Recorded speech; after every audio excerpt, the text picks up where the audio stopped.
Ce dossier a également été évoqué par le Conseil des ministres du jour, la régularisation de plus de 120 sites de promoteurs immobiliers, une première vague qui touche 49 sociétés immobilières. La décision est saluée par les acquéreurs et les immobiliers.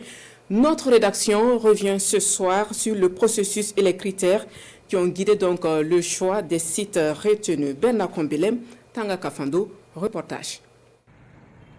Le 20 juin 2023, l'Assemblée législative de transition, en adoptant la nouvelle loi portant promotion immobilière, a fait un amendement à une disposition transitoire. Il s'agit de l'évaluation et l'appurement du passif créé par la nouvelle loi. Dès lors, le ministère en charge de l'habitat met en place un comité interministériel avec pour mission de faire un audit de l'ensemble de la promotion immobilière, d'évaluer les parcelles nues vendues, les parcelles nues disponibles et les logements construits, de faire le point des travaux de terrain et de faire des propositions de solutions pour résorber le passif.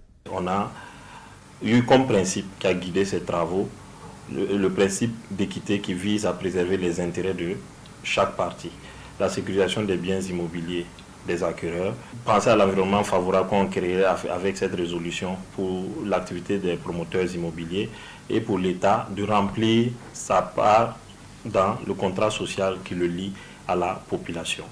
Donc on a procédé d'abord à des collectes de données auprès de l'administration publique, MEFP, MATDS et le ministère en charge de l'urbanisme. Une autre phase de collecte de données a consisté à faire renseigner les promoteurs immobiliers des canevas. Et après, nous avons lancé une plateforme pour la collecte des données maintenant auprès des acquéreurs pour voir le niveau d'engagement de la population. Et la dernière phase de collecte des données a consisté à la visite des sites.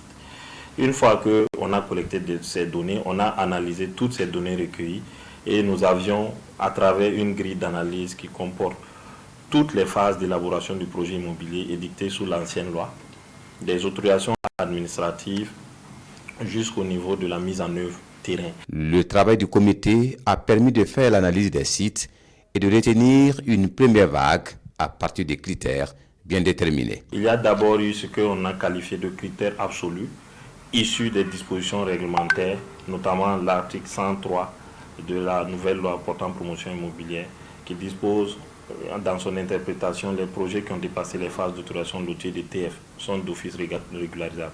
Ensuite, nous avions des critères qui témoignent de l'engagement de l'administration. Il s'agit des autorisations comme l'approbation de projets immobiliers. Il s'agit de la validation des plans d'aménagement. Il s'agit également du niveau d'engagement de l'État par ses concessionnaires que sont l'ONIA et la SONABEL sur certains sites qui ne disposaient même pas d'autorisation.